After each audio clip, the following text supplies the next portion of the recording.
শেখ মুজিব একজন ক্ষমতালোভী, দুর্নীতিবাজ, মিথ্যাবাদী, চাপাবাজ, নারী পিপাসু মহাপ্রতারকের নাম। আমি প্রধানমন্ত্রিত্ব চাই না। আত্মপ্রচারমুখী মুজিবের জীবনের শুরু থেকে শেষ পর্যন্ত প্রতারণায় নিজেই বারবার নিজেকে ছাড়িয়ে গেছেন। সারা জীবন ক্ষমতায় থাকবার জন্য মুজিব মন ভোলানো বক্তব্য রেখে মানুষকে ধোঁকা দিয়ে ক্ষমতা লাভের পর 180 ডিগ্রি ঘুরে দাঁড়িয়েছিলেন। আওয়ামী লীগের রাজনীতি নামক লাভজনক ব্যবসায় এখন প্রধান মূলধন শেখ মুজিব, যে কারণে মুজিব সম্পর্কে আমাদেরকে ভুলভাল গল্প শুনিয়ে মহামানবের কাল্পনিক রূপ দেয়ার চেষ্টা চলছে। বঙ্গবন্ধুকে জানা কিন্তু একটা সওয়াবের বিষয় হবে। বাস্তবতা ছিল সম্পূর্ণ ভিন্ন।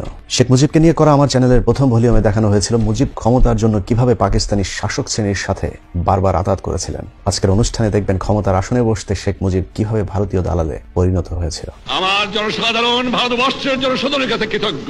মূলত সদ্য স্বাধীন বাংলাদেশকে শেখ মুজিব পাকিস্তান থেকে ফিরেই পরাধীনতার ভারতীয় শৃঙ্খল পরিয়ে দিয়েছিলেন। কিভাবে মুজিব ভারতের কাছে বাংলাদেশকে বেঁচে দিয়েছিলেন সেটা জানবার আগে প্রথমেই বলে রাখি, নিরপেক্ষ দৃষ্টিভঙ্গি না থাকলে আমার এই গবেষণা কেউ দেখবেন না। কারণ কোনো কিছু শোনার আগেই যদি আপনার মাথায় বিশেষ কোনো পক্ষপাতমূলক চিন্তা থেকে থাকে, তাহলে আপনাকে সত্য জানানোর চেষ্টা ব্যর্থ হবে। এই ভিডিও দেখার পর অনেকে আমাকে গালি দেবেন, সামনে পেলে খুন করতে চাইবেন, কিন্তু তাকে যদি জিজ্ঞেস করা হয় আপনি শেখ মুজিব সম্পর্কে কি জানেন, উত্তরে হয়তো বলবে সব জানি। আবার যদি প্রশ্ন করা হয় কিভাবে জানেন, নিশ্চয়ই তার কোনো জবাব থাকবে না, হয়তো বলবেন আওয়ামী লীগের নেতাদের মুখে শুনেছেন। আসলে আওয়ামী লীগ নেতাদের কাছে শেখ মুজিব, বিএনপির কাছে জিয়াউর রহমান কিংবা জামায়াতের লোকজনের কাছে গোলাম আজমের কথা শুনলে আপনি ভুল করবেন। আপনাকে শুনতে হবে নিরপেক্ষ মানুষের কথা কিংবা ওই সময় রাজনৈতিক নেতাদের লেখা ইতিহাস পড়তে হবে।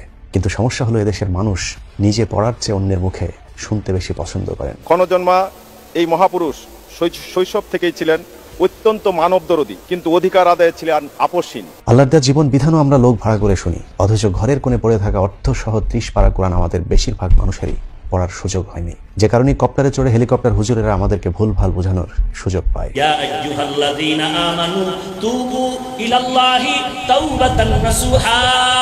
এই আয়াতে ইশারা দিলেন যে নসুহার মতো তওবা করো। ওরা বানিয়েছে নসুহা নামে একটা লোক ছিল, অথচ এটা পুরাটা অপব্যাখ্যা বানানো। ঠিক একইভাবে রাজনীতিবিদেরা অন্যদেরকে ভুল বুঝিয়ে যুগের পর যুগ সুবিধা নিচ্ছে। এই যেমন শেখ মুজিব সম্পর্কে এখন আমরা যেসব শুনি, আসলেই কি তিনি এরকম মহামানুষ ছিলেন? একদমই না। Mujib Saab went for Bakshal, which means one leader, one party, one country. Sheikh Mujib এদেশের রাজনীতিতে সামনে থেকে নেতৃত্বে আসে মুক্তিযুদ্ধ শুরুর ঠিক আগ মুহূর্তে, আরো সুনির্দিষ্ট করে বললে 7 মার্চ থেকে। যখন এদেশের মালিক হবার চেষ্টা করেছি, তখনই তারা আমাদের উপর ঝাঁপিয়ে পড়েছেন। আবেগী বাঙালি 7 মার্চের ভাষণের উত্তেজনায় ভরপুর 2-1টি লাইন শুনে মনোমুগ্ধ হয়ে যান, কিন্তু এটা ছিল মুজিবের মহা প্রতারণা। তবে ওই সময় রাজনীতিবিদেরা ঠিকই বুঝেছিলেন মুজিব জনগণকে ধোঁকা দিয়ে এখনো পাকিস্তানের প্রধানমন্ত্রী হবার স্বপ্ন দেখছে। জনগণের প্রতিনিধির কাছে ক্ষমতা হস্তান্তর করতে হবে। আমরা শেখ মুজিবের সাথে রাত 1টায় দেখা করি তার বাসায়, এবং তাকে পরিষ্কার বলে আসি যে আপনি পাকিস্তানের রাষ্ট্রপ্রধান বা প্রধানমন্ত্রী হন, এটা আমরা চাই না। 7 মার্চের পর থেকে বাঙালি সেনাবাহিনী, পুলিশ সকলেই বিদ্রোহের জন্য প্রস্তুত ছিল, কিন্তু মুজিব কালক্ষেপণের মাধ্যমে পশ্চিম পাকিস্তান থেকে সৈন্য মজুদের সুযোগ করে দেয় পাকিস্তানিদেরকে। অথচ 7 মার্চ স্বাধীনতার ঘোষণা দিলে 25 মার্চ গণহত্যা চালাতে পারত না। শেখ মুজিবের 7 মার্চের ভাষণের পর ওই সময়ের আওয়ামী লীগ নেতারাও যে ক্ষোভ জানিয়েছিলেন, সেই কথাটি হাসিনা নিজেও এখন স্বীকার করেন। ভাষণে যাওয়ার আগে অনেকেই দিন রাত পরিশ্রম করেছেন, অনেক পয়েন্ট তৈরি করেছেন, অনেকে বলছে এইভাবে বলতে হবে, এই করতে হবে, এটা না বলে হতাশ হয়ে ফিরে যাবে, নানা ধরনের কথায় সমস্ত আমরা জর্জরিত ছিলাম। অথচ বর্তমান আওয়ামী লীগ 7 মার্চে দেওয়া শেখ মুজিবের প্রতারণামূলক সেই বক্তব্য থেকে বড় একটি অংশ বাদ দিয়ে নিজেদের সুবিধাজনক অংশটুকে স্বাধীনতার ঘোষণা হিসেবে প্রচার করছে। কিন্তু 7 মার্চের ভাষণে হুমকি ধমকি থাকলেও পুরোটা শুনলে বোঝা যাবে শেখ মুজিব এই বক্তব্যে আর যাই হোক স্বাধীনতার ঘোষণা দেননি। 7 মার্চ প্রথম কিন্তু পতাকাটা আমি শেখ মুজিবকে পল্টন বাজানে দিয়েছিলাম। তিনি আমাকে বলেন দিস টু আর্লি, আমি বলেছিলাম যে এটা আর্লি নয়, this is the correct time. Sheikh মুজিবের 7 মার্চের বক্তব্য থেকে অনেকটুকু অংশ বাদ দিয়ে দেওয়া হয়েছে। তার মাঝে একটি কথা হলো, শেখ মুজিব মিটিং সমাপ্তির ঘোষণা দেওয়ার আগে বলেছিলেন তিনি রক্ত দেওয়ার জন্য প্রস্তুত। যে রক্ত দিয়ে আপনারা আমার একদিন জেল থেকে বার করে নিয়ে এসেছিলেন, এই রেসকোর্স ময়দানে আমি বলেছিলাম আমার রক্ত দিয়ে আমি রক্তের ঋণ শোধ করবো, মনে আছে? আমি রক্ত তোমার জন্য প্রস্তুত। আমাদের মিটিং এইখানেই শেষ। আসসালামু আলাইকুম। 7 মার্চ রক্ত দেওয়ার শপথ করে আসলেও শেখ মুজিব আর রক্ত দেননি। মুজিব তো দূরের কথা, মুক্তিযুদ্ধে মুজিবের পুরো 14 গোষ্ঠীতে একজনও শহীদ নেই। ধাপ্পাবাজ মুজিব 25 মার্চ রাতে পাকিস্তানিদের সাথে আঘাত করে চলে যান পাকিস্তানে, সাথে নিয়ে যান ডক্টর কামালকে। পাকিস্তানে গিয়ে তিনি বেশিরভাগ সময় এই ডক্টর কামালের শ্বশুর বাড়িতেই অবস্থান করেছেন। 25 মার্চ রাতে পাকিস্তানিদের কাছে গ্রেপ্তারের আগে আওয়ামী লীগ নেতারা খুব জোরাজুরি করেছিলেন শেখ মুজিবকে অন্তত স্বাধীনতার ঘোষণা দিয়ে তারপরে পাকিস্তানিদের কাছে গ্রেপ্তার হওয়ার জন্য। কিন্তু শেখ মুজিব স্বাধীনতার ঘোষণা না দিয়ে তাজউদ্দিনকে বলেছিলেন বাড়িতে গিয়ে নাকে তেল দিয়ে ঘুমাও, 27 তারিখে হরতাল। যে তথ্যটি তাজউদ্দিন আহমেদের মেয়ে তার বইতে লিখেছেন। এভাবে দুই পাকিস্তানকে এক রাখার স্বপ্নদ্রষ্টা মুজিব মুক্তিযুদ্ধের পুরো 9 মাস কথিত জেল থেকে বেরিয়েই হয়ে যান পাকিস্তান বিরোধী জাতির পিতা বঙ্গবন্ধু শেখ মুজিব। শ্রীমতী গান্ধী আমার জন্য দুনিয়ার এমন জায়গা নাই যেখানে চেষ্টা করেন নাই আমাকে রক্ষা করার জন্য। আমি ব্যক্তিগতভাবে তার কাছে কৃতজ্ঞ। যখন যেমন তখন তেমন মুজিবের এই বক্তব্য শোনার পর কে বলবে মাত্র দুদিন আগেই শেখ মুজিব পাকিস্তানে দালালি করে এসেছে। शेख मुजीब ने कहा मुझे रेडियो पाकिस्तान ले चलो, मैं अभी बंगाल के लोगों से खिताब करूंगा और पाकिस्तान वैसे का वैसा कायम रहेगा। 14 ডিসেম্বর মুজিব ইয়াহিয়া সহ পাকিস্তানের রাজনৈতিক নেতাদের মাঝে গুরুত্বপূর্ণ একটি মিটিং হয়। সেখানে সবাইকে জানানো হয় জেনারেল ইয়াহিয়া আত্মসমর্পণের সিদ্ধান্ত নিয়েছেন। একথা শুনে শেখ মুজিব প্রচন্ড ক্ষেপে চেয়ার থেকে উঠে দাঁড়ান। মুজিব নিয়াজিকে বলেন, না, তোমাদের সিদ্ধান্তে পূর্ব পাকিস্তান আলাদা হতে পারে না। আমি পাকিস্তানের মেজরিটি পার্টির লিডার, আমাকে পাকিস্তান রেডিও টিভিতে নিয়ে চলো। আমি পূর্ব পাকিস্তানের জনগণকে বোঝাবো যেভাবেই হোক দুই পাকিস্তানকে এক रखते ही होवे। इस पाकिस्तान फाल हो गए, इंडिया ने फतह कर ली, तो इधर जो पाकिस्तान में मैंने या को उतार के तो मैंने खुद अपने मेहरबानी। शेख मुजीब एकदम जैसे ना उछल के खड़ा हो गया गुस्से में, how it is possible, you are usurper, I am majority leader, तुम कैसे बन सकते हो प्राइम मिनिस्टर, ये मेरा हक है। মুক্তিযুদ্ধের 9 মাস পাকিস্তানি সামরিক বাহিনী ও বিভিন্ন রাজনৈতিক নেতাদের সাথে মিটিংগুলোতে মুজিবকে জানানো হয়েছিল পূর্ব পাকিস্তানে তেমন কিছুই হচ্ছে না। আসলে সেটাই সত্যি ছিল। 1971 সালে এপ্রিলের পর থেকে অফিস আদালত, ঢাকা বিশ্ববিদ্যালয় সহ শিক্ষা প্রতিষ্ঠান স্বাভাবিক হয়ে যেতে থাকে। সবচেয়ে সাহসী ত্যাগী মুক্তিযুদ্ধ বিশ্বাস করতে পারতেন না মুক্তিযুদ্ধ করে বাংলাদেশ স্বাধীন করা সম্ভব। কিন্তু 3রা ডিসেম্বর ভারতীয় যৌথ বাহিনীর হামলার পর রাতারাতি পরিস্থিতি পাল্টে যায়। এছাড়া পশ্চিম পাকিস্তান থেকে পাঠানো অস্ত্রবাহী নতুন জাহাজ ভারত আটকে দিলে এবং আমেরিকার পাঠানো 7ম নৌবহর এসে না পৌঁছাতেই মাত্র 13 দিনের মাথায় আত্মসমর্পণ করতে বাধ্য হয় শক্তিশালী পাকিস্তানি বাহিনী। কিন্তু হঠাৎ করে পাকিস্তানি শীর্ষ সেনা অফিসারদের কাছে শোনার পর শেখ মুজিব বাংলাদেশের স্বাধীনতার কথা বিশ্বাস করতে পারছিলেন না। তবে পাকিস্তানিরা বুঝতে পেরেছিলেন ততক্ষণে অনেক দেরি হয়ে গিয়েছে, যে কারণে মুজিবকে পাকিস্তান রেডিও টিভিতে না পাঠিয়ে বাংলাদেশে পাঠানোর সিদ্ধান্ত নেওয়া হয়। কারণ তারা মনে করেছিলেন মুজিবকে দিয়ে আবারও দুই পাকিস্তানে এক করানো সম্ভব। শেখ মুজিবের ব্যক্তিগত খরচের জন্য একটি লাগেজ ভর্তি মার্কিন ডলারও সাথে দিয়ে দেওয়া হয়েছিল, যে তথ্যটি পাওয়া যায় এয়ার মার্শাল জাফরে চৌধুরীর লেখা মোজাইক অফ মেমোরি বইয়ের 75 নম্বর পৃষ্ঠায়। যেহেতু জামায়াতে ইসলামী সহ বাংলাদেশের বিরাট একটা অংশ পাকিস্তান আলাদা হোক এটা চাইতো না, সে কারণেই পাকিস্তানিদের আশা ছিল শেখ মুজিবকে দিয়ে আবারও দুই পাকিস্তানে এক করানো সম্ভব। কিন্তু পাকিস্তানিদের কাছে দিয়ে আসা কথা শেখ মুজিব পাকিস্তান থেকে লন্ডনে গিয়েই ভুলে যান। পাকিস্তান থেকে লন্ডনে নামার পরে ভারতীয় গোয়েন্দা সংস্থার কবজায় বন্দী হন শেখ মুজিব। সেখান থেকে মুজিবকে জানিয়ে দেওয়া হয় বাংলাদেশ এখন ভারতের নিয়ন্ত্রিত একটি ভূখণ্ড, এখানে রাজা হতে হলে আগে ভারতের প্রজা হতে হবে। মুজিব দীর্ঘদিনের আকাঙ্ক্ষিত ক্ষমতার স্বাদ পেতে রয়ের সেই ফাঁদ গলায় পড়ে নেন, যে কারণে লন্ডন থেকে মুজিব বাংলাদেশে না গিয়ে রহস্যজনকভাবে সোজা ভারতে গিয়ে ইন্দিরার সাথে বৈঠকে বসেন। मुक्ति बाहिनी की सहायता करेंगे, बांग्लादेश के लोगों की मदद करेंगे और तीसरे कि शेख साहब को हम जरूर छुड़वाएंगे जेल से। हमने भी अपने तीनों वादे पूरे किए हैं। শেখ মুজিবের প্রয়োজন ছিল ক্ষমতার, ভারতের প্রয়োজন ছিল ক্ষমতার লোভী একজন নেতা যাকে দিয়ে ভারতের স্বার্থ বাংলাদেশে উদ্ধার হবে। শেখ মুজিবের তখন জনপ্রিয়তা তুঙ্গে, যে কারণে মুক্তিযুদ্ধের মূল নায়ক জেনারেল ওসমানী সহ তাজউদ্দিন জিয়াউর রহমান সেই সাথে সেক্টর কমান্ডারদেরকে বাদ দিয়েই ক্ষমতার একক নিয়ন্ত্রণ দেওয়া হয় শেখ মুজিবের হাতে। আমাকে প্রশ্ন করা হয় শ্রীমতী ইন্দিরা গান্ধীর সাথে আপনার আদর্শ এত মিল কেন? আমি বলি এটা আদর্শের মিল, এটা নীতির মিল, এটা মনুষ্যত্বের মিল, এটা বিশ্ব শান্তির মিল। একজন মানুষ কতটা ক্ষমতার লোভী, ক্ষমতার জন্য কতটা রাতারাতি পরিবর্তন করতে পারে তার চরিত্র, সেটা শেখ মুজিবের 1972-এর 10 জানুয়ারি থেকে পরবর্তী কয়েক মাসের কার্যক্রম দেখলেই বোঝা যাবে। শেখ মুজিব যে শুধুই কৌশলের জন্য ভারতের সাথে হাত মিলিয়েছিলেন তা নয়, বরং পুরোদস্তুর একজন খাঁটি ভারতীয় দালালে পরিণত হয়েছিলেন। ভারতের পরিকল্পনা মুজিব প্রতিটি অক্ষরে অক্ষরে চাকরের মতো পালন করেছিলেন, যার প্রথম ধাপ শুরু হয় ভারতের লিখে দেয়া 1 পৃষ্ঠার কথিত একটি সংবিধানের মধ্য দিয়ে। মুজিব 1972 সালের 10 জানুয়ারি দেশের মাটিতে পা দিয়ে মুজিবনগর অস্থায়ী সরকারের সংবিধানটি বাতিল করে নতুন একটি আদেশ জারি করেন। প্রশ্ন হলো, শেখ মুজিব কি পাকিস্তানের জেলে বসেই এই সংবিধান লিখেছিলেন? আসলে 1 পৃষ্ঠার ওই সংবিধানটি শেখ মুজিবকে ভারত থেকে হাতে ধরিয়ে দেওয়া হয়েছিল। সেই সংবিধানটি যে শেখ মুজিবকে ভারত থেকে দেওয়া হয়েছিল সেটাই আজকের অনুষ্ঠানের অনুসন্ধানের মূল বিষয়। অনেকে মনে করতে পারেন মুজিবনগর সরকারের সাথে সংশ্লিষ্ট অন্য নেতাদের সাথে পরামর্শ করে হয়তো শেখ মুজিব নতুন ওই সংবিধানটি রচনা করেছিলেন। কিন্তু বাস্তবতা হলো মুক্তিযুদ্ধের রণাঙ্গনে যারা যুদ্ধ পরিচালনা করেছিলেন সেই তাজউদ্দিন আহমেদকে প্রধানমন্ত্রীর পদ থেকে এবং সৈয়দ নজরুল ইসলামকে রাষ্ট্রপতির পদ থেকে বহিষ্কার করে নতুন শাসনতান্ত্রিক আদেশ জারি করেন মুজিব। এর কারণ ভারত মুক্তিযুদ্ধে যারা নেতৃত্বে ছিলেন তাদের কাউকেই পছন্দ করতেন না, বরং ভারতের নিয়ন্ত্রণে থাকা মুজিব বাহিনীর প্রতি তাদের সর্বোচ্চ আস্থা এবং ভরসা ছিল।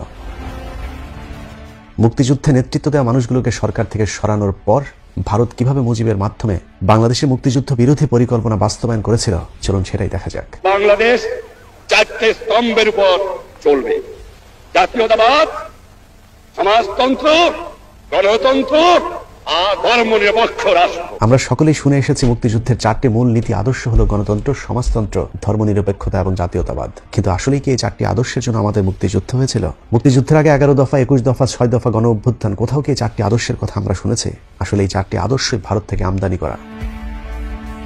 1927 সালে মতিলাল নেহরু কংগ্রেসের রেজুলেশনে গণতন্ত্র, সমাজতন্ত্র, ধর্মনিরপেক্ষতা, জাতীয়তাবাদ এই 4টি আদর্শের প্রস্তাব করেছিলেন। সেই সময় সুভাষ বসু, জিন্নাহ সহ অন্য নেতারা তার সে প্রস্তাব প্রত্যাখ্যান করেছিল, যদিও 1930 সালে সেটা পাশ করতে সামর্থ্য হয় কংগ্রেস সরকার। রহস্যজনক সেই 4টি আদর্শকে শেখ মুজিবের হাত দিয়ে হুবহু ভারত বাংলাদেশের মুক্তিযুদ্ধের আদর্শ হিসেবে চালিয়ে দেয়। অথচ মুজিবের ভাড়া করে আনা ওই সংবিধানের জাতীয়তাবাদ ছাড়া বাকি 3টি আদর্শই মুক্তিযুদ্ধের মূল আদর্শের সাথে সরাসরি সাংঘর্ষিক। এর মধ্যে হাত লাগাতে পারবে না, এটা সোজাসুজি আমরা করব। আর আপনারা জানেন আমি সোজা মানুষ, সোজা কথা বলি, যা বলি এটা বুঝি সেটা বলি এবং সেটা করি। যেমন গণতন্ত্রের নামে যে সংসদীয় সরকার ব্যবস্থা চালু করা হয়েছিল মুক্তিযুদ্ধের আগে, তা কেউ দাবি করেনি, বরং 23 বছর পশ্চিম পাকিস্তানের পার্লামেন্টারি ফর্ম অফ গভর্নমেন্টের বিরুদ্ধেই লড়াই করেছে বাংলাদেশের মানুষ। সকলের দাবি ছিল রিপাবলিক ফর্ম অফ গভর্নমেন্টের। 1949 সালে 24 জুন আওয়ামী লীগের প্রথম গঠনতন্ত্রেও রিপাবলিক ফর্ম অফ গভর্নমেন্টের কথা বলা হয়েছিল। 1954 সালে নির্বাচনের সময় আওয়ামী লীগের 21 দফায় রিপাবলিক ফর্ম অফ গভর্নমেন্টের কথা বলা হয়েছে। রিপাবলিক ফর্ম এবং পার্লামেন্টারি ফর্মের মাঝে মৌলিক পার্থক্য হলো রিপাবলিক ফর্মে যে কোনো সময় চাইলেই গণভোটের মাধ্যমে সরকারকে ক্ষমতাচ্যুত করা সম্ভব, কিন্তু সংসদীয় গণতন্ত্রে পার্লামেন্টের সংখ্যাগরিষ্ঠতাই সবকিছুর ঊর্ধ্বে, যে কারণে মুজিব রিপাবলিকের পরিবর্তে পার্লামেন্টারি ফর্মকে বেছে নিয়েছিলেন। অথচ ধোঁকাবাজ মুজিব সারা জীবন রিপাবলিক সরকারের দাবিতে আন্দোলন করে এসেছেন। আমি বিশ্বাস করি গণতন্ত্রে, আমি বিশ্বাস করি সোশ্যালিজমে। স্বাধীনতা যুদ্ধের দলিলপত্র প্রথম খণ্ডের 427 নম্বর পৃষ্ঠার তথ্য অনুযায়ী 1955 সালের 25 আগস্ট সংবিধান সভায় শেখ মুজিব গণভোটের জন্য আকুল আবেদন জানিয়েছিলেন। মুজিব বলেছিলেন, যদি জনগণের জাতীয় ইস্যু জনগণের স্বার্থের বিরুদ্ধে যায় এবং গণভোটের ব্যবস্থা না থাকে, তাহলে জনগণ অসাংবিধানিক পন্থায় দাবি আদায়ে ঝাঁপিয়ে পড়বে। মুজিবনগর সরকারের ঘোষণাপত্র বাংলাদেশ সরকার ব্যবস্থা রিপাবলিক ফর্ম অফ গভর্নমেন্ট হওয়ার কথাই বলা হয়েছিল। এখানেই শেষ নয়, দেশে ফেরার মাত্র 2 দিন আগেও পাকিস্তান থেকে লন্ডনে গিয়ে শেখ মুজিব সাংবাদিকদেরকে বলেছিলেন, বাংলাদেশ হবে people's republic of Bangladesh. The ultimate achievement of this struggle is the creation of an independent sovereign people's republic of Bangladesh. খাতা কলমে বাংলাদেশ এখনো পিপলস রিপাবলিক থাকলেও বাস্তবে সম্পূর্ণ তার বিপরীত দিকে নিয়ে গিয়েছিলেন শেখ মুজিব। একইভাবে মুক্তিযুদ্ধের মূল আদর্শ হিসেবে বলা হয়েছে ধর্মনিরপেক্ষতাকে, অথচ মুক্তিযুদ্ধে বিজয়ের একদিন আগেও ধর্মনিরপেক্ষতা শব্দটি কেউ একবারের জন্য শুনেনি, বরং শেখ মুজিব নিজেও সবসময় ইসলামী শাসন ব্যবস্থার দাবি করে এসেছেন তার সবগুলো আন্দোলনে। আওয়ামী লীগের 1949 সালের প্রতিষ্ঠাকালীন গঠনতন্ত্র ইসলামী শাসন ব্যবস্থার কথা বলা হয়েছে। 1954 সালে যুক্তফ্রন্টের 21 দফায় বলা হয়েছে, ইসলামী শরিয়ার বাইরে কোনো আইন করা যাবে না। ইসলামী মূল্যবোধের পরিপন্থী হবার অজুহাতে 1956 সালের সংবিধান প্রত্যাখ্যান করে সংবিধান সভায় ঐতিহাসিক ভাষণ দিয়েছিলেন শেখ মুজিব। সেখানে তিনি বলেছিলেন, sir, I have just come from East Pakistan and know the mind of the people there. I know that they have rejected the un-Islamic, undemocratic and dictatorial constitution. It cannot be accepted by the people of Pakistan, particularly people of East Pakistan. 1970 সালে নির্বাচনের পর আওয়ামী লীগের প্রণীত খসড়া সংবিধানের 5 নম্বর দফায় বলা হয়েছে, কোরআন সুন্নাহর ভিত্তিতে রাষ্ট্র পরিচালনা হবে, তবে অন্য ধর্মের নাগরিকেরা নির্বিঘ্নে তাদের ধর্ম পালনের সুযোগ পাবে। শুধু আওয়ামী লীগ নয়, সমাজতান্ত্রিক দল সহ সবগুলো রাজনৈতিক দল একটি জায়গায় একমত হয়েছিলেন, তা হল ইসলামী শরিয়া বিরোধী কোনো আইন প্রণয়ন করা যাবে না। মেজর জিয়াউর রহমানের ডাকে মুক্তিযুদ্ধ শুরুর মাত্র 2 দিন আগে 23 মার্চ আওয়ামী লীগের পক্ষ থেকে ইয়াহিয়াকে যে খসড়া সংবিধান তুলে দেওয়া হয়েছিল, সেখানেও মুজিব লিখেছিলেন, কোরআন সুন্নাহ বিরোধী কোনো আইন করবে না আওয়ামী লীগ। বর্তমানে 71 টিভির বদৌলতে আজকে যারা সংবিধানে বিসমিল্লাহির রহমানির রহিম এবং রাষ্ট্র ধর্ম ইসলামের বিরুদ্ধে কথা বলেন, সেই সব মুরগি সাপ্লায়ার এবং বাংকার যোদ্ধারা হয়তো জানেন না, যুদ্ধকালে মুজিবনগর সরকার গঠিত হওয়ার পর প্রবাসী সরকারের পক্ষ থেকে বাংলাদেশের জনগণকে স্বাধীনতা যুদ্ধে যোগ দেওয়ার জন্য প্রথম যে আহ্বান জানানো হয়েছিল, সে আহ্বানের প্রথম বাক্য ছিল আল্লাহু আকবার। আহ্বানের সব শেষ লাইনে বলা হয়েছে, পাকিস্তানি বাহিনীর সহায় আধুনিক মরণাস্ত্র আর আমাদের সহায় পরম করুণাময় সর্বশক্তিমান আল্লাহ তাআলার সাহায্য। অতএব মুক্তিযুদ্ধের সাথে ইসলামের কোনো সাংঘর্ষিকতা নেই। অথচ ভারত থেকে মুজিবের পকেটে করে আনা সংবিধান কিংবা 72-এর সংবিধান থেকে 4র্থ সংশোধনী কোথাও শেখ মুজিব বিসমিল্লাহির রহমানির রহিম শব্দটি পর্যন্ত রাখতে দেননি। আসলে সংবিধান থেকে ইসলাম কিংবা বিসমিল্লাহ উঠিয়ে দেওয়ার মূল উদ্দেশ্য ভারতকে খুশি করা। ধর্মনিরপেক্ষতার নামে ভারত এদেশে ইসলামকে ধ্বংস করে হিন্দুত্ববাদকে চাপিয়ে দেওয়ার লক্ষ্যে মুক্তিযুদ্ধের আদর্শের মাঝে ধর্মনিরপেক্ষতা ঢুকিয়ে দেওয়ার চেষ্টা করেছে। রবীন্দ্রনাথের দেবীকে নিয়ে প্রার্থনা আমাদের জাতীয় সঙ্গীত হিসাবে চাপানো হয়েছে, দাড়ি টুপিকে মুক্তিযুদ্ধের বিরুদ্ধে দাঁড় করানো হয়েছে, আর এসব কাজে ভারত বরাবরই আওয়ামী লীগকে বিশ্বস্ত বন্ধু হিসেবে কাছে পেয়েছে। কারণ রাজনীতিতে এরা পাকা। Islamic push Bangladesh towards extremism. Bangladesh is a secular country. হাসিনার মতো মুজিবও সারা জীবন ইসলামের নামে রাজনীতি করে ভারতকে খুশি করার লক্ষ্যে নিজেকে শেষ পর্যন্ত সেকুলারিজমে বিশ্বাসী বলেও ঘোষণা করতে দ্বিধাবোধ করেননি। আমি বিশ্বাস করি সেকুলারিজমে। এছাড়া সমাজতন্ত্র আমাদের মুক্তিযুদ্ধের চেতনা বিরোধী। মুক্তিযুদ্ধ কেন্দ্রিক কোনো আন্দোলনই সমাজতন্ত্রের দাবি ছিল না, বরং গণতন্ত্র এবং সমাজতন্ত্র অনেকটাই বিপরীতমুখী পন্থা। এভাবেই শেখ মুজিব আমাদের সংবিধানের 12টা বাজিয়ে গেছেন। মুজিবের এ ধরনের দিগবাজি যেন কেউ বুঝতে না পারে, সেজন্যই পুরো সংবিধানের প্রতিটি পৃষ্ঠা বাংলায় অনুবাদ করা হলেও মুজিবের পকেটে করে আনা সংবিধানের পৃষ্ঠাটি আজও পর্যন্ত অনুবাদ করা হয়নি। স্বাধীন বাংলাদেশের প্রথম পূর্ণাঙ্গ সংবিধান বা 72-এর সংবিধানও শেখ মুজিবের উপর ভারতের প্রভাব সুস্পষ্ট। তখন থেকেই ভারত আমাদের ইসলামের উপর হাত দিয়েছিল। 1972 সালে 11 এপ্রিল গণপরিষদ সদস্য ডক্টর কাজী খাদেমুল ইসলাম সংসদে কোরআন পাঠ করে তারপরে সংবিধান প্রণয়নের কাজ শুরু করার অনুরোধ করলে শেখ মুজিব সেদিন কোরআন পাঠের অনুমতি দেননি। সেই সংবিধানটি যে ভারতের তৈরি করা তার সংবিধানের একটি অনুচ্ছেদ পড়লে বোঝা যাবে। 72-এর সংবিধানের 145-এর ক অনুচ্ছেদে বলা হয়েছে, বিদেশের সহিত সব চুক্তি রাষ্ট্রপতির নিকট পেশ করা হইবে এবং তিনি সেটা সংসদে পেশ করিবেন, তবে শর্ত থাকে যে নিরাপত্তার স্বার্থে সংশ্লিষ্ট কোনো বন্ধু দেশের সাথে চুক্তি কেবলমাত্র সংসদের গোপন বৈঠকে পেশ করা হইবে। পৃথিবীর কোনো দেশের সংবিধানে বিদেশের সাথে চুক্তির ক্ষেত্রে কোনো গোপনীয়তার বিধান নেই, কিন্তু ভারতের সাথে নানা গোপন চুক্তি করতেই সংবিধানের এই অনুচ্ছেদটি যুক্ত করে দেয় ভারত। এখনো যার সুবিধা ভোগ করছে হিন্দুত্ববাদী রাষ্ট্রটি। শেখ হাসিনা কখন ভারতের সাথে কোন চুক্তি করছেন বাংলাদেশের মানুষের পক্ষে তা জানাও সম্ভব হচ্ছে না। স্বাধীনতার পরপর ভারতের দাদাগিরি আর লুটপাটে অতিষ্ঠ ছিল বাংলাদেশের মানুষ, যে কারণে চারিদিক থেকে ভারতের সমালোচনা হচ্ছিল। মানুষের সমালোচনা বন্ধ করতে শেখ মুজিব সংবিধানকে কাজে লাগিয়েছিলেন। সংবিধানের রক্ষা কবচ 39 অনুচ্ছেদের প্রথম দফায় বলা হয়েছে, চিন্তা ও বিবেকের স্বাধীনতা নিশ্চয়তা দেওয়া হইল। কিন্তু টাউট মুজিব দ্বিতীয় দফায় যুক্ত করেন, রাষ্ট্রের নিরাপত্তা বন্ধু রাষ্ট্রসমূহের সহিত বন্ধুত্বপূর্ণ সম্পর্কের ক্ষেত্রে বাক স্বাধীনতার শর্ত প্রযোজ্য। বাক স্বাধীনতার ক্ষেত্রে এ ধরনের শর্ত পৃথিবীর ইতিহাসে কোনো গণতান্ত্রিক দেশের সংবিধানে আজ পর্যন্ত যুক্ত করা হয়নি। যে কারণে শ্রী মানবেন্দ্র নারায়ণ লারমা সংসদের ভেতরে মুজিবের মুখের সামনে বলেছিলেন, বন্ধু রাষ্ট্রের দোহাই দিয়ে মুজিব যে সংবিধান রচনা করেছে সেই একই রকম সংবিধান আইয়ুব খানও করেছিল, তাহলে মুজিব আর আইয়ুবের মধ্যে পার্থক্য কোথায়? স্বাধীন বাংলাদেশের প্রথম সংবিধান যে ভারত থেকে আমদানি করা হয়েছিল তার উৎকৃষ্ট মন্তব্য করেছিলেন রাষ্ট্রবিজ্ঞানী রওনক জাহান, যিনি ঢাকা বিশ্ববিদ্যালয়ের পাশাপাশি কলম্বিয়া ও হার্ভার্ড বিশ্ববিদ্যালয়ের মতো প্রতিষ্ঠানে গবেষণায় যুক্ত ছিলেন।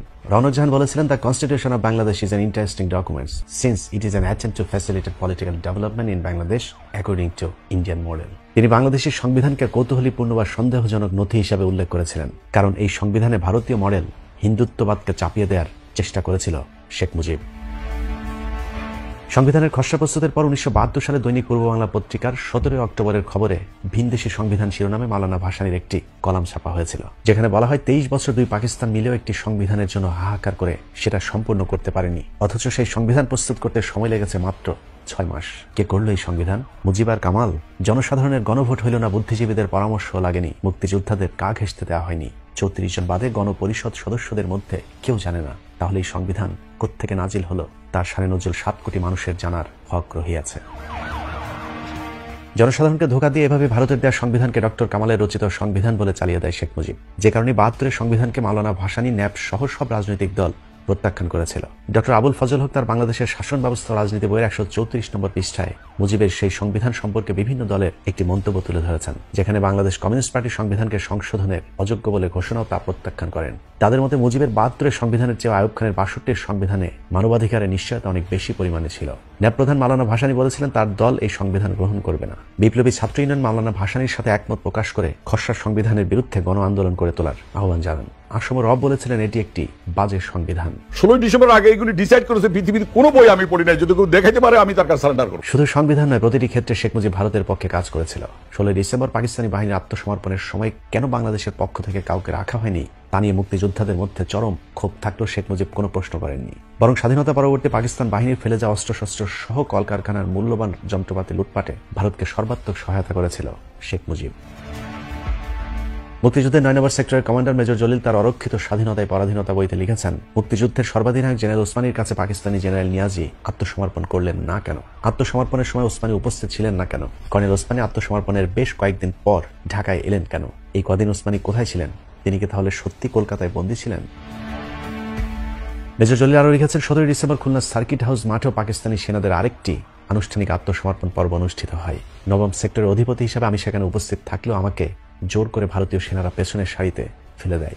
অনেক চেষ্টা করেও আমি আর সামনে আসতে পারেনি। এভাবেই দীর্ঘ 9 মাসের অসীম ত্যাগ, তিতিক্ষা আর আত্মাহুতির মধ্য দিয়ে রচিত বিজয় পর্ব ভারতীয় শাসক চক্র দ্বারা লুণ্ঠিত হয়। মেজর জলিল বুঝতে পেরেছিলেন মুজিবের নেতৃত্বে আওয়ামী লীগ ভারতীয় এজেন্ট হিসাবে কাজ করছে। লিখেছেন, আত্মসমর্পণের প্রায় 1 সপ্তাহ পরে প্রবাসী আওয়ামী লীগ সরকার কিভাবে দেশে ফিরে বিনা প্রশ্নে গদিতে বসে। 9 নম্বর সেক্টরের অধিনায়ক হিসেবে দায়িত্ব পালনের কারণে যশোর, খুলনা অঞ্চল দিয়ে ভারতীয় বাহিনীর লুটপাটের দৃশ্য সবচেয়ে বেশি প্রত্যক্ষ করেছেন মেজর জলিল, যে কারণে মেজর জলিল সর্বপ্রথম ভারতীয়দের বিরুদ্ধে প্রতিবাদী হয়ে উঠেছিলেন। কিন্তু শেখ মুজিব তাকে আটক করে কোর্ট মার্শালের নির্দেশ দেন। মজার বিষয় হল, শত শত বিহারী নারীদের ধর্ষণকারী পাকিস্তান বিদ্বেষী মেজর জলিলকে অবশেষে পাকিস্তানের মাটিতেই মরতে হয়েছে। ভারত নিয়ন্ত্রিত বাংলাদেশ নামক ভূখণ্ডে তার জায়গা হয়নি। ভারতের সব লুটপাট এবং বুদ্ধিজীবী হত্যাকাণ্ডে ভারতের জড়িত থাকার প্রমাণ নিয়ে ডকুমেন্টারি তৈরি করার কারণে জহির রায়হানকে গুম করা হয়। দেশ স্বাধীনের পর এটা ছিল ভারতের প্রথম গুম। প্রথম জহির রায়হানের খোঁজে পান্না কায়সার সহ পরিবারের সদস্যরা শেখ মুজিবের কাছে গেলে তাদেরকে মুজিব বলেন জহিরের বিষয়ে বেশি বাড়াবাড়ি না করবার। এরপর তারা আর কোনোদিন বিচার চাইতে চাননি। সাংবাদিকদের প্রশ্নের জবাবে মুজিব বলেছিলেন, গুম নয়, জহির রায়হান বাড়ি থেকে পালিয়ে গিয়েছে। মুজিবের বক্তব্য অনুযায়ী পরদিন পত্রিকাগুলো শিরোনাম করে জহির পলাতক। কিন্তু পলাতক জহির আর ফিরে আসেনি মানুষের মাঝে। এভাবেই ভারতের বিরুদ্ধে যেই প্রতিবাদ করেছে শেখ মুজিব তাকে প্রকাশ্যে হত্যার হুমকি দিয়েছে। 1 এপ্রিল 1972 সালের দৈনিক বাংলা পত্রিকায় শেখ মুজিবের খুলনা সার্কিট হাউস মাঠে দেয়া একটি বক্তব্য তুলে ধরা হয়েছে, যেখানে মুজিব প্রকাশ্যে ভারত বিরোধীদের হুমকি দেন। দেখামাত্র গুলি শিরোনামে সেই সংবাদে বলা হয়, গোলযোগ সৃষ্টিকারীরা বাংলাদেশ ও ভারতের মধ্যে শত্রুতা সৃষ্টির প্রয়াস চালাচ্ছে। এদের মধ্যে কেউ কেউ বাংলাদেশ ভারত মৈত্রী চুক্তি ভ্রান্ত বলে আখ্যায়িত করছে। এই সম্পর্কে দেয়ালে দেয়ালে স্লোগান দিচ্ছে। আমি পুলিশকে আদেশ দিচ্ছি, এইসব নকশাল বাড়িওয়ালাদের যেখানে পাবেন সেখানে গুলি করবেন। পরদিন নোয়াখালীর চৌমুহনী কলেজ মাঠেও শেখ মুজিব ঠিক একই ধরনের হুমকি দিয়েছিলেন। শেখ মুজিব কতটা মুক্তিযুদ্ধের বিরুদ্ধে চলে গিয়েছিলেন তার সবচেয়ে বড় প্রমাণ তাজউদ্দিন, সৈয়দ নজরুল ইসলাম, এমনকি মুক্তিযুদ্ধের মহানায়ক জেনারেল ওসমানীকে পর্যন্ত মন্ত্রিসভা থেকে বাদ দিয়ে দিয়েছিলেন শেখ মুজিব। কারণ মুক্তিযোদ্ধারা ছিল মুজিব বাহিনীর বিরোধী, যে কারণে ভারতের অনুগত মুজিব বাহিনীর বিরোধিতা করা কাউকে মুজিবের সরকারে রাখতে দেয়নি ভারত। এভাবেই ভারতের প্রেসক্রিপশনে ভারত বিরোধীদের শায়েস্তা করে শেখ মুজিব তার ক্ষমতার স্বাদ পূর্ণ করেছিলেন। একইভাবে ভারতকে সবকিছু দিয়ে ধোঁকাবাজ মুজিবের কন্যাও ক্ষমতায় টিকে রয়েছে দীর্ঘদিন ধরে। আমরা ভারতকে যে দিয়েছি সেটা ভারত সারা জীবন মনে রাখবে। আসলে এদের কোনো দল বা আদর্শ নেই, মূলত শেখ পরিবারের রক্তই হচ্ছে দূষিত। যে কারণে বীর মুক্তিযোদ্ধা ডালিম বলেছিলেন, আমরা শেখ মুজিবের সাথে পুরো বংশ কেন নির্বংশ করতে চেয়েছিলাম সেটা বুঝবার জন্য হাসিনা এবং রেহানা 2 পিসকে রেখে গেলাম। বীর মুক্তিযোদ্ধা মেজর ডালিমের সেই ভবিষ্যৎবাণী আমরা এখন হারে হারে টের পাচ্ছি। 2 পিসেই যদি এই অবস্থা হয়, তাহলে আরো কয়েক পিস যদি থাকতো তাহলে কি হতো সেটা একটু চিন্তা করে দেখুন। আল্লাহ হাফেজ।